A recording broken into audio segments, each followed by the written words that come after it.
परीक्षा नहीं हुई, लेकिन आज नहीं तो कल होगी। ये कोरोना महामारी आज नहीं तो कल जरूर खत्म होगी। स्कूल कॉलेजेस कभी ना खुलें, ऐसा नहीं होगा। अभ्यास करते रहोगे तो कोई पछतावा नहीं होगा।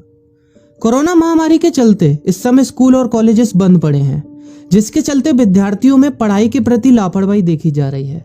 इसी को देखते हुए मुंबई के एक स्कूल में हमारे पुराणों में लिखित एक कहानी सुनाई गई और विद्यार्थियों को इस कहानी के जरिए एक मैसेज दिया गया, एक सलाह दी गई। कहानी ये थी कि एक बार भगवान इंद्र किसानों से नाराज हो गए और उन्होंने घोषणा कर दी कि 12 साल तक बारिश नहीं होगी, आप फसलों को नहीं उगा पाएंगे। भगवान इंद्र से किसानों ने विनम्रता पूर्वक विनती की। किसानों की विनती को देखते हुए इंद्र ने बड़ी चालाकी से बारिश न होने का सारा श्रेय भगवान शिव के ऊपर डाल दिया और कहा कि बारिश तभी संभव है जब भगवान शिव अपना डमरू बजाएंगे। लेकिन इंद्रदेव भगवान शिव के साथ पहले ही गुप्त रूप से चर्चा कर चुके थे और उनसे किसानों के साथ सहमत नहीं होने के लिए भी अनुरोध कर चुके थे।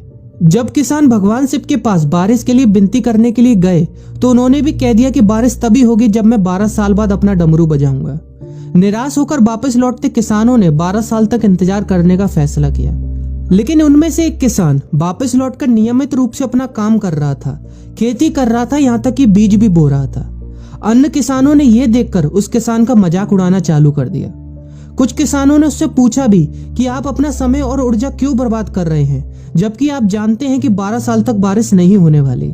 उस किसान ने जवाब दिया कि मुझे पता है कि बारिश के बिना मेरी फसल नहीं आएगी, लेकिन मैं ये सब केवल अभ्यास के रूप में कर रहा हूँ। 12 साल बाद मैं फसलों को उगाने और खेतों में काम करने की प्रतिक्रिया को भूल जाऊंगा। शरीर की काम करने की आदत छूट जाएगी और शरीर आलस का शिकार हो जाएगा। इसलिए मैं अभ्यास करता रहता हूँ कि जब 12 साल बाद बारिश होगी तो मुझे काम करने में मुश्किल नहीं होगी। जब इस किसान की यह बात पार्वती जी को पता चली तो उन्होंने भी चिंतित होकर शिव जी से कहा, आप भी 12 साल बाद डमरू बजाना भूल सकते हैं। यह सुनकर भगवान शिव भी चिंतित हो गए, इसलिए कहीं वो डमरू बजाना भूल तो नहीं गए, इसकी जांच करने की सोची और अपना डमरू उठाकर बजाने की कोशिश करने लगे। कोशिश करते हुए जैसे ही डमरू से आवाज आई वैसी बारिश होने लगी और जो किसान नियमित रूप से अपना काम कर रहा था उस किसान का खेत फसलों से हरा भरा हो गया। लेकिन बाकी सभी बारिश का इंतजार करते किसानों को पछतावा हुआ, क्योंकि उन्होंने अभ्यास करना भी छोड़ दिया था। इसी तरह 2 सप्ताह बाद, 2 महीने बाद या 2 साल बाद लॉकडाउन समाप्त हो जाएगा। कोरोना महामारी भी खत्म हो जाएगी। इसे घूरने या इस महामारी के खत्म होने तक का इंतजार करने से बेहतर है कि आप जिस कक्षा में हैं या जिस अगली कक्षा में जाने वाले हैं उसका अध्ययन करें। पुस्तकों का अध्ययन करके अपने कौशल को तेज करें। आपके पास जो ज्ञान है उसे और बढ़ाएं। इस समय का इस्तेमाल करें और ये सोचें कि आप और भी बेहतर कैसे कर सकते हैं, क्योंकि डमरू कभी भी बच सकता है। इसलिए अभ्यास करते रहें। अभ्यास ही गुणवत्ता का सार है। अभ्यास ही है जो आपको किसी भी क्षेत्र में पूर्ण बनाता है। अगर आप अपनी पढ़ाई के प्रति लापरवाही छोड़कर अभ्यास करते रहेंगे तो जब काम करने का समय आएगा, जब भी परीक्षा देने का समय आएगा, तो आप हर चुनौती और अपने हर क्वेश्चन का जवाब देने के लिए तैयार रहेंगे।